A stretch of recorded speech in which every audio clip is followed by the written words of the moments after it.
at Spurs. That was the beginning of September. We're now, like, a month and a half down the line, and there's no improvement in that. They've lost 5 games at home. There's a reason for that, and if he doesn't change, they're going to be in big trouble. Do you think he will change? Well, that's the question. I mean, it'd be interesting to hear his comments after the game. Knowing Vinny, I don't think he will. We spoke already about how well they done in the Championship. They played out from the back, played through the thirds. But again, the gap we mentioned as well is getting bigger and bigger. And the teams, the likes of Chelsea and, of course, Tottenham under Ange Postecoglou now, they're a high-pressing team, won the ball high up the pitch. And also Burnley are so open because they're trying to play out. The fullbacks are wide open. That you're straight at the heart of the. Yeah, but it's madness. Like if you. Yeah, I know it's madness, but I don't think it will change. If you sorry to answer your question, I don't think it will change. We were watching the game, and the one time they actually got out was when O'Shea played a long ball down the side. The winger got in, cut it back for a shot. But if you keep playing and you haven't got the players or they haven't got the confidence to do it or the quality to do it, and you keep getting picked off, players start losing belief in what you're telling them because the proofs and the evidence is there on the pitch. They're conceding goals left, right, and centre. It could have been more, Graham, as the half wore on, and they just, they looked, one, devoid of confidence, and 2, belief and ideas. That's Burnley. We'll get the boys' thoughts on what we learned about Chelsea whenever we come back. We'll also hopefully get some reaction from Turf Moor, and we will wonder whether perhaps the gulf between the Championship and the Premiership has been underlined greatly by that game we've just watched. Back shortly. Improvement, maybe things are on the up for them. Let's get straight into the analysis of the second half goals. Was 1-1 at half time. Raheem Sterling won this penalty. He was really the standard performer for them, wasn't he, Shay? He was, yeah. He was their shining light today. We said first half as well, he was their bright spark. Maybe he's got a point to prove Gareth Southgate because he's not in the England squad, would you believe? So he was brilliant today. I mean, running at the full-back, I think it's an easy enough decision. The only decision the ref had to make was it inside the box or outside the box, but for both of us, it's a definite nailed-on penalty. It's a rash challenge from Villinho, and it's a penalty kick. You agree with that, Lenny? It was a definite penalty, and great play from Sterling. Running at people direct, change of pace. Invites the tackle, and it's a clear penalty. Great, well-taken penalty from Cole Palmer. And this is 5 minutes into the second half, and that just gives Chelsea the touch paper really for the second half. Poor start for the second half from Burnley. And Sterling was involved. In fact, he scored the third goal as well, as if to underline what we're talking about. I wonder why he's not in the England squad. Why do you think? I don't know. I mean, he's been this is Burnley playing in bad areas. Chelsea set the traps to lose a 50-50. Now, it's all right being good on the ball, but you have to defend well. Right back's out of position. Darragh O'Shea can't get over on the cover, and it's a brilliant finish. But look, that's the right back playing the ball, and then he walks away. You can't lose the ball in those areas and then, expect quality teams not to hurt you. And it's just a simple win of the ball, slide roll into good pass from Gallagher, great touch, and a great finish across the goalkeeper. 3-1. It's too easy, Graham. It's too easy, and it's Burnley just playing kamikaze football against quality players. And I'm fed up with watching it. Actually, with a lot of teams. That was the perfect. Sorry, that was the perfect example, as he says. The right back has played the ball, a really ridiculous ball into the middle of the pitch. But it was symptomatic. But then they're wide open. Then can't wide get back open, in. yeah. Can't get back. Fullbacks are out of position. And good teams will punish you, and they actually set the traps for that, and they played right into their hands. There's a naivety about the way Burnley played today, or else there's a snobbishness about the way they played, saying, we're playing this way, we don't care what the result's going to be, we're going to keep playing. It's a definition of insanity at times. Yeah, doing the same thing and expecting a different result. I said on the way into the break, did we learn much about Chelsea today? What do you think, Shay? Well, they've won 3 now in all competitions, obviously 2 in the league and in the League Cup last week as well. So again, if you're looking at Chelsea, looking at positive, scored 4 goals, of course. Jackson scored. There's Sterling looks really sharp today.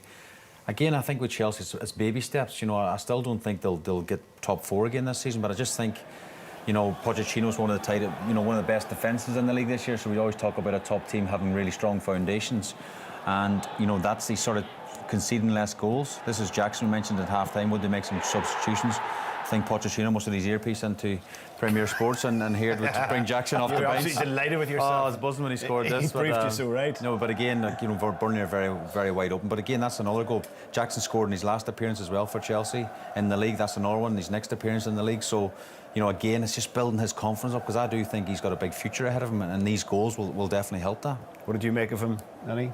Jackson? Yeah. Listen, I like him. I think he's got qualities. I think that goal will do him the world of good. He's not got off to a great start in terms of his goal scoring, but he's got so many good attributes. And you know, I think with Broha coming in, takes a bit of pressure off him to sort of ease his way into the, you know, playing on a more regular basis. But very talented player. Indeed, but no doubt about their standout performer today. It was Raheem Sterling. Let's hear from him. Well, Raheem, well played today. Congratulations on the victory. Was that a performance of a man with something to prove? I wouldn't say with a man something to prove. I said we started well and then conceded, and we kept playing and kept building our chances, and we took our chances, and it was a cool team performance in the end. Does it mean more because you've come from behind? You know, I don't think it means more. I think you're disappointed to go behind. It just shows, you know, we're not giving up, and we're building a foundation and making these steps week in, week out. Were the players aware of that record of how few times in recent times you'd actually managed to come from a goal down? No, we didn't.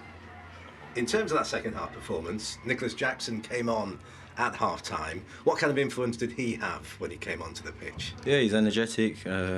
He gets about, helps the team out defensively, and he makes good runs. And you know, grateful that he took his chance. Talking of good runs, that was a very direct run into the penalty area to ask the question, which of course you then gained the penalty from. Yeah, as you said, even before we conceded, today I'm just going to be direct and take my man on at every opportunity I got, and you know, I was capable to do that on multiple occasions. And when the chance came for you to score your goal, were you full of confidence? Was there ever any doubt about you hitting it? No, I of course see Nico, and I thought I need to score here, so I took the strike and I'm happy to score.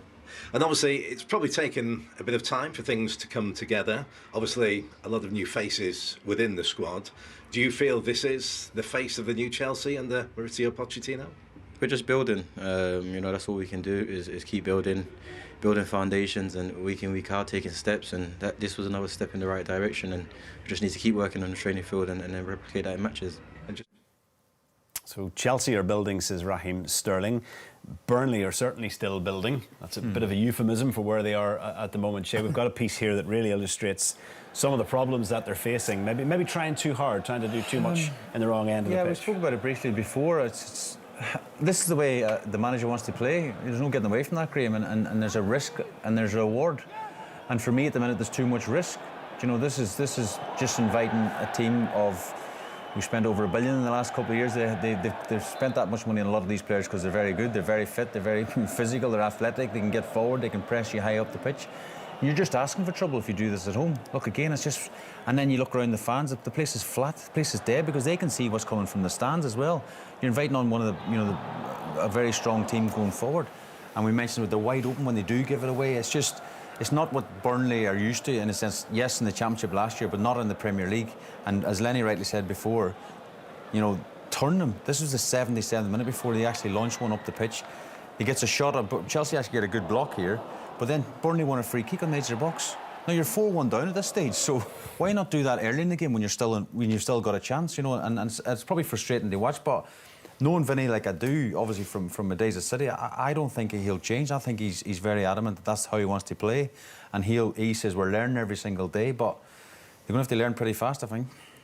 Absolutely, especially given where they are in the bottom three. I suppose if there's any good news for Burnley, it's that other results in the league seem to have gone their way. We'll take a check of those whenever we come back. Easing some of the pressure on Eric Ten Hag, or does it, Neil? Do you think that 2 late goals to beat Brentford eases pressure on the manager at Man United, or is that nowhere near good enough? It's a win. You know, they were looking at the abyss there, you know, 1-0 down with, 4 or 5 minutes to go. I think he owes Scott McTominay a big debt of gratitude. You know, so, but it turns everything around, you know, for the short term anyway, for a few days. It gives them a bit of respite from all the pressure that they're under, and it stops the rot, you know.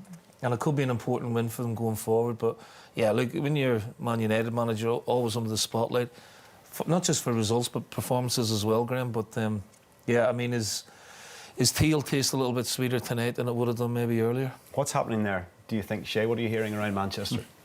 I don't know. I think it would have been a long 2 weeks international break if you got beat to Brentford today again. We were talking off air here and just saying it's a real mess, actually, and what's going to happen next. But Lenny's obviously knows his managerial job a lot better than me. You know, he'll look at the positives, of course, and think it's a victory. It's 3 points. We sit at 2 weeks now. We have to improve, of course we do. But had it been the other way, had they had held on Brentford, then there would have been serious questions and then lots of different people in the media saying this. Is he the right guy to move this club forward? Because I think he spent nearly 400 million now as well. So it's his team that's out there every week. It does feel a bit though that they've gone backwards from where they were last season. That was his rebuilding period. A little bit. Yeah, But they look like they've gone right back to the Ranić days, Graham. And I thought, you'd solved the problem. They won the League Cup, which was great for them. Got into the Champions League, big tick there. But they've just gone right back to square one again with their performances and results this season. Could have been 12th in the league if that result had stayed like that. The big game of the weekend, though, is probably yet to come. It's probably tomorrow, Arsenal against Manchester City. How do you see that going, Che? Yeah, it's the pick of the weekend. I think it's a massive game for both clubs. Obviously, Rodri's missing for Man City. That's the big news on that front, and they're a better team with him in it. So will Calvin Phillips play? Will Kovacic play in that midfield role? Saka, there's a question mark over him. His fitness, one of the main guys going forward in an Arsenal shirt. So we seen him last week on here. He had a brilliant game. We were talking about him should have been taken off and protected because he's, I think, played 88 games on the bounce. But it's a massive. You would probably say that Arsenal are slight favourites, but Pep's kind of trying to sort of calm down the sort of storm around that, all saying even if he lose tomorrow, then it's early part of the season. It's not devastating if they do, and maybe that's like reverse psychology he's going for, because I don't think Arsenal's record is very good against Man City. I think City still have enough to go there and win.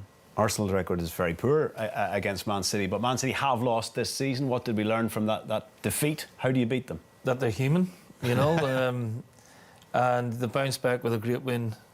Champions League on Wednesday. Arsenal lost in the Champions League, didn't they? They lost the Lens.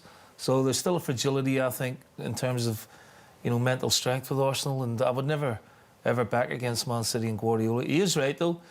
If they lose tomorrow, it's not the end of the world. But I think they'll come with a fierce mentality towards that game, Graham, and get something out of it.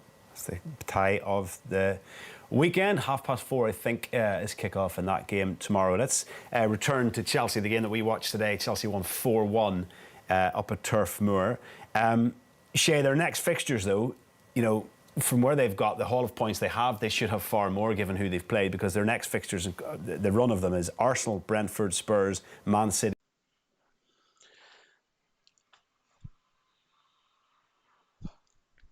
كيسيه يقود الأهلي لهزيمة الاتحاد في ديربي جدة.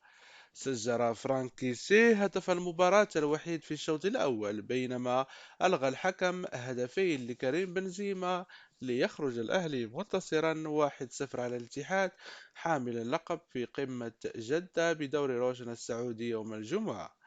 افتتح كيسيه التسجيل للأهلي بتسديدة قوية من داخل المنطقة على يسار حارس الاتحاد في الدقيقة 31، وبعد أن أهدر بنزيما العديد من الفرص المحققة من بينها كرة في القائم خلال المباراة، ظن اللاعب الفرنسي أنه أدرك التعادل للاتحاد في الدقيقة 70 بعد عدة تمريرات داخل منطقة الجزاء، أنهاها الفرنسي بتسديدة سكنت الشباك، لكن الحكم ألغى الهدف بعد مراجعة حكم الفيديو بسبب وجود خطأ على البرازيلي إيغور كورونادو مع مدافع الأهلي. كما ألغى الحكم هدفا آخر لبنزيما قبل صافرة النهاية بسبب التسلل. وشهدت المباراة تألق إدوارد ميندي حارس الأهلي الذي تصدى لعدة محاولات خطيرة، ورفع الأهلي رصيده إلى 19 نقطة ليتقدم للمركز الخامس، وهو نفس رصيد الاتحاد الرابع. استهل الأهلي المباراة بقوة وألغى له الحكم هدفا في الدقيقة 8 بسبب التسلل. بعد تسديدة قوية من رياض محرز، لم يتمكن مارسيلو جروهي حارس الاتحاد من الإمساك بها ليستغل فراس بريكان بتسديدة داخل الشباك.